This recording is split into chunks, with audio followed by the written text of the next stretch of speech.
तैयार वगैरह सब हो चुका है, हवा में चलते हैं। मिस्टर कर्णिक, आप एक अभिनेता हैं।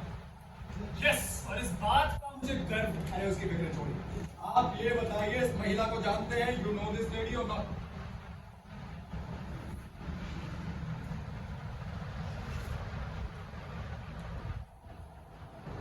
Yes, I think I know this thing.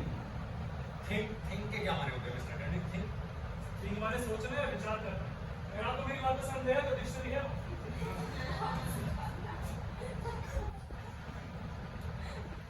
नहीं, उसकी जरूरत नहीं है। आप सिर्फ ये बताइए, आप इनको पहचानते हैं नहीं पहचानते? इन दोनों में से क्या बात सच है ये बता सकते हैं? आप बताइए।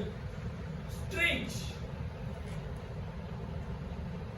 अक्सर ऐसा लगता है कि मैं ये पहचानता हूँ, मगर दरअसल पहचानता नहीं। You see, the truth is stranger than fiction. Mister Karnik, आपसे इनका परिचय कहाँ का, इतना बता सकते हैं आप? परिचय हमारे नाटक मंडली में ही हुआ। हाँ। हम ग्रुप बोर्ड के कार्यक्रम करते रहते हैं और उसमें ये थे। राइट। अब ये बताइए कि जिस तरह के कार्यक्रमों में आप काम करते हैं, किस तरह के होते हैं ये कार्यक्रम? इस महत्वपूर्ण तथ्य को तुरंत नोट कर लिया जाएगा अभी के लिए।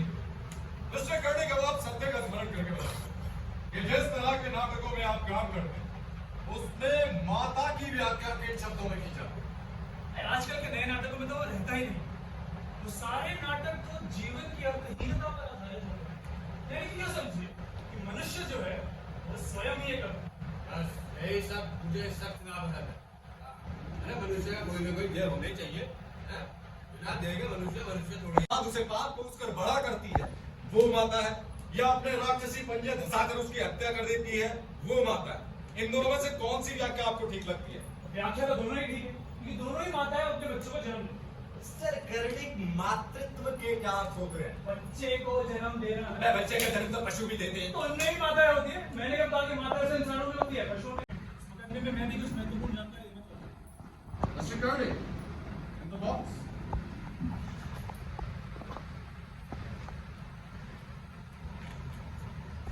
Speak, मिस्टर कर्णिक, इस मुकदमे में आप क्या महत्वपूर्ण जानकारी देना चाहते हैं? अभियुक्त मिस लीला बनाने और रोकने के संबंध में जो भी तथ्य, जो भी फैक्ट्स मिस्टर रोकने ने कोर्ट के सामने रखे हैं वो सरासर झूठ है। आपसे क्या मतलब? इसलिए कि इस प्रसंग में जो कुछ भी कहा गया है और जो कुछ भी घटित हुआ है, दुर्भाग्य से मैं उसका साक्षी था। अरे क्या बात है, क्या डालिए कर्णिक?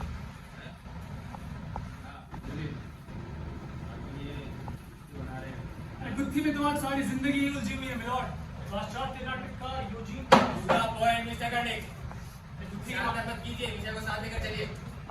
ये बात आपने नहीं सुनी।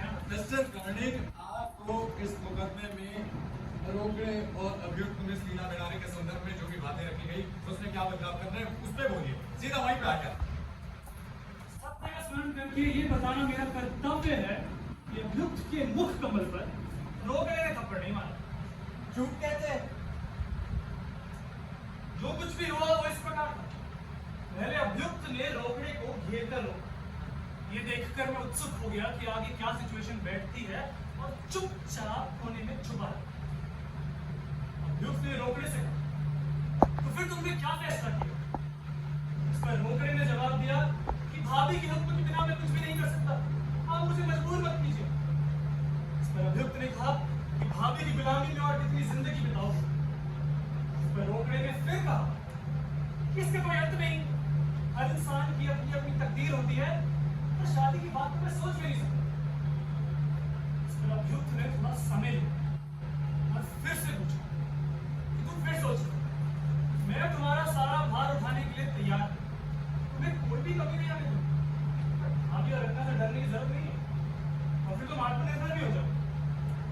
उस पर रोकड़े ने कहा कि मुझे डर लगता है, अगर आपकी ऐसी दशा में अगर मैं आपसे शादी करूंगा तो दुनिया मेरे मुंह पर थूकेगी। मेरे खानदान, मेरे परिवार में किसी ने भी ये काम नहीं किया। आप मेरा पीछा करना छोड़ दीजिए, वरना मैं जाकर भाभी से कहूंगा। इस पर अभियुक्त दिल मिलाकर रोकड़े ने थप्पड़ मारा। झूठे, साफ झूठ। लॉर्ड यानी अभियुक्त ने जो रोकड़े को फंसाकर उससे विवाह करने की इच्छा जाहिर की वो ठीक ही है। थप्पड़ किसने किसको मारा इस पर इनकी राय भिन्न है। राय नहीं है साहब, मेरा प्रत्यक्ष प्रमाण। That's all, Mr. Burnett. चलिए आइए। मुझे और कुछ नहीं। बेमतलब की बात होगी ना, लफ्ज़ ना बनानी हो तो कहिए। Lord order. अपने आप को क्या वकील समझ रखा है? हैं? अब आगे जरा सीधे न्यायमूर्ति महाराज कहिए। न्यायमूर्ति महाराज, मैं हाँ, यही नियम है। चलिए आगे बोलिए। हाँ, अगर नहीं अब सब कुछ साफ और सीधा हो तो आगे अब बात मत कर मुझसे।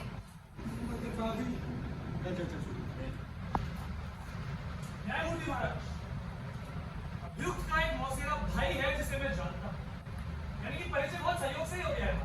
यही दादा जब यानी कि क्रिकेट मैच में, यानी कि बैचलर्स 11 के उस मैच में हम दोनों का एक संयुक्त फ्रेंड खेल रहा था, और वो फ्रेंड जो कि मेरे फ्रेंड का फ्रेंड है, अभियुक्त का मौसेरा भाई है।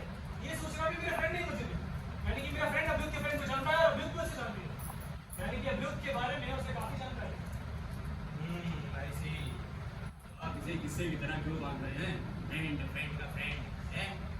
कोर्ट के नियमों की थोड़ी इज्जत कीजिए मिस्टर कर्णी। यस, तो मैं कह रहा था कि अभियुक्त की चर्चा करते हुए तो उसके मौसेरे भाई और मुझ में थोड़ी बातचीत पड़ी, तो उसने मुझे कुछ इंफॉर्मेशन यानी कि जानकारी दी। जैसे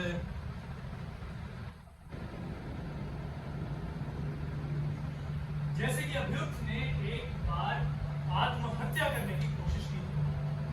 दैट्स द पॉइंट, यानी कि टी20 की शीशी की भी परंपरा चली आ रही है। ये मैं कैसे कहूँ, मगर ये इंफॉर्मेशन मुझे जरूर मिली है कि आत्महत्या की ये कोशिश प्रेम से होने वाली निराशा के फलस्वरूप की गई थी, और निराशा में समाप्त हो जाने वाला अभियुक्त का ये प्रेम अपने मामा से 15 साल की उम्र में हुआ था। मिलोड, मामा